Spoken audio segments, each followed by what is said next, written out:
6 नवंबर को एक वीडियो मैंने बनाया था नेक इंस्पेक्शन टीम के बारे में।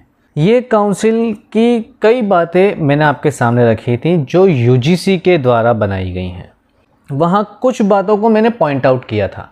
आखिर नेक जो है ये क्या कर रहा है। ये 9000 के आसपास ही हैं जो नेक के लिए एलिजिबल हैं। बाकी की कॉलेजेस या यूनिवर्सिटीज़ जो हैं ये नेक पाने के लायक नहीं हैं। वो नेक की टीम को रिश्वत देती हुई पकड़ी गई। देश में ढिंडोरा पीटने वाला नेक जो रिश्वत लेते हुए पकड़ा गया। जिन इंस्टीट्यूट्स ने झूठे पेपर, झूठे डॉक्यूमेंट्स, गलत तरीके से नेक लिया, और यूजीसी कितनी भी सफाई दे दे, सवाल हमेशा बना रहेगा कि आखिर अब भरोसा करें तो कैसे करें।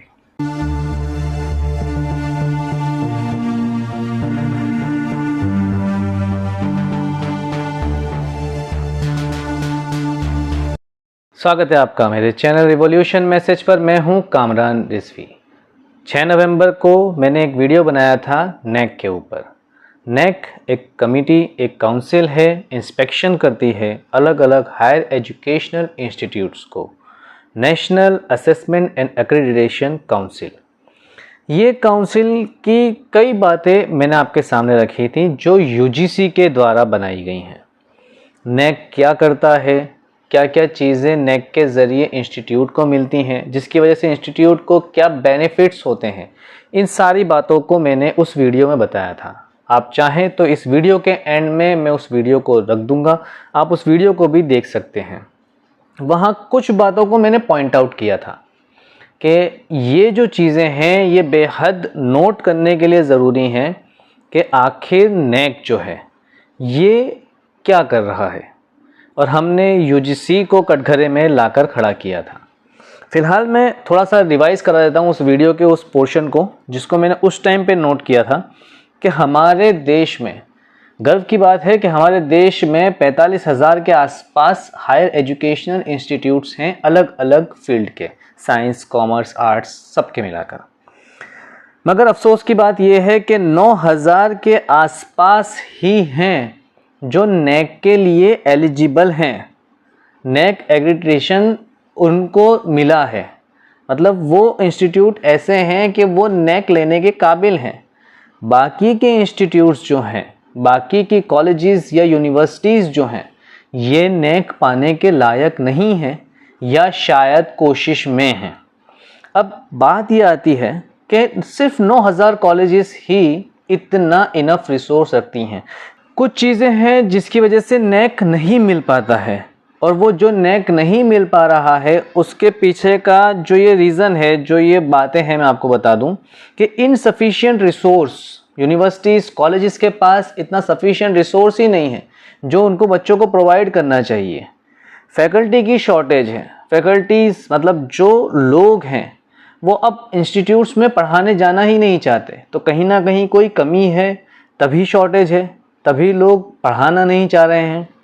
फिर इनएडिक्वेटेड इंफ्रास्ट्रक्चर, मतलब इंफ्रास्ट्रक्चर में भी कहीं ना कहीं कमी देखने को मिलती है। लिमिटेड रिसर्च एंड इनोवेशन में भी कमी देखने को मिलती है।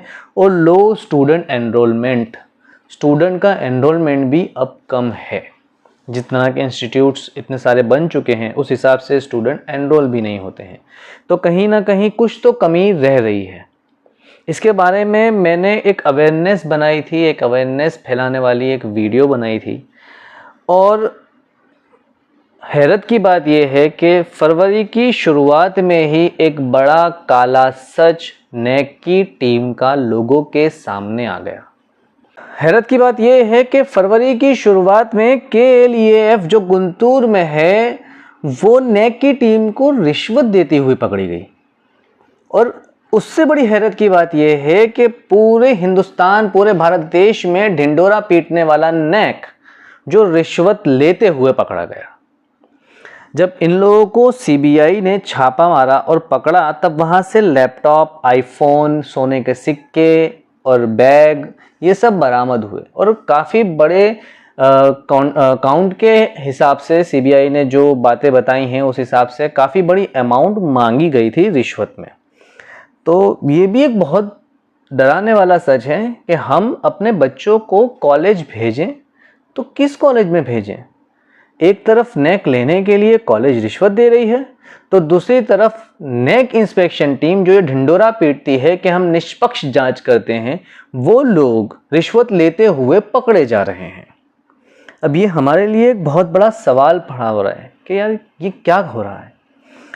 KLEF ने नेक से A++ या A+ मीन्स हायर ग्रेड पाने के लिए रिश्वत का पूरा मामला, पूरा खेल खेला और नेक की टीम ने रिश्वत ली और ये कौभांड काफ़ी बड़े अमाउंट का CBI की रिपोर्ट्स और इंक्वायरीज के हिसाब से जानने को मिला है।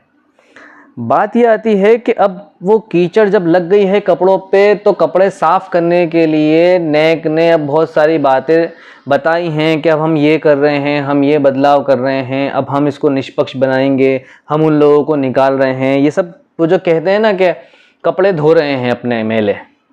पर बात ये आती है कि जो किया है उसका क्या। जिन इंस्टीट्यूट्स को जो लायक नहीं थी इस चीज़ के, जिन इंस्टीट्यूट्स ने झूठे पेपर, झूठे डॉक्यूमेंट्स गलत तरीके से नेक लिया, उन पर जो बच्चों ने, जो पेरेंट्स ने विश्वास किया था, उसका क्या। सवाल तो आज भी यही रहेगा, UGC से भी, नेक से भी और उन सारी कॉलेजेस से भी जिन पर भरोसा करके पेरेंट्स अपने बच्चों को वहाँ एडमिशन देते हैं।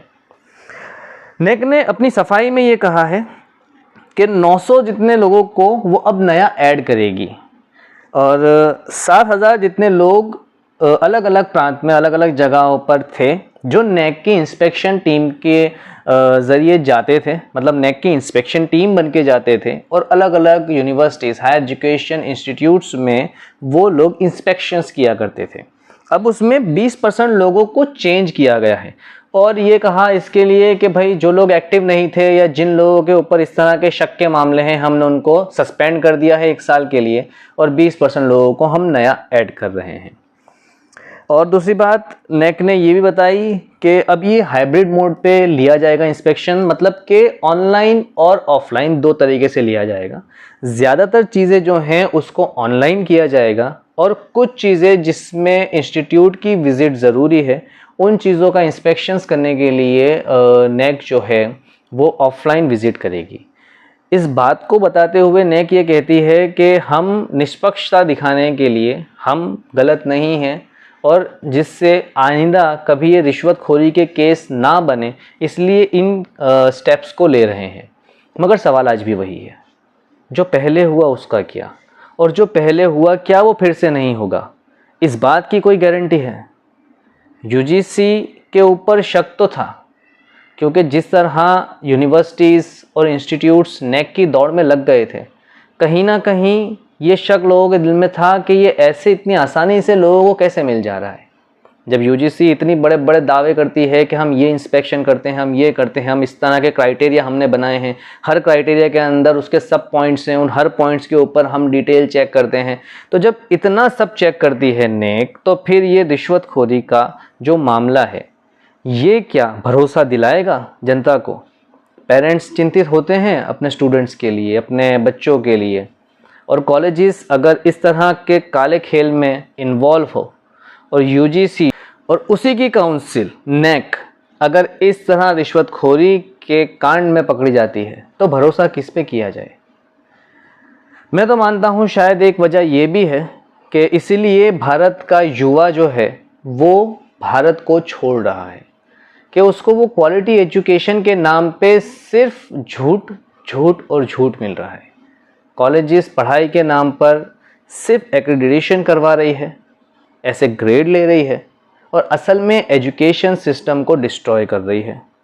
और दूसरी तरफ जो इंस्पेक्शन करने आ रहे हैं वो रिश्वत लेकर ऐसी कॉलेजेस को छोड़ दे रहे हैं, बल्कि अच्छे अच्छे ग्रेड A++ दे रहे हैं। तो ये बहुत शर्म की बात है। और UGC कितनी भी सफाई दे दे, सवाल हमेशा बना रहेगा कि आखिर अब भरोसा करें तो कैसे करें। फ़िलहाल के लिए इतना ही। ये एक वीडियो आपको अवेयर करने के लिए बनाई थी। अगर वीडियो पसंद आई हो तो इस वीडियो को लाइक ज़रूर कीजिएगा, शेयर ज़रूर कीजिएगा, चैनल को हमारे सब्सक्राइब ज़रूर कीजिएगा।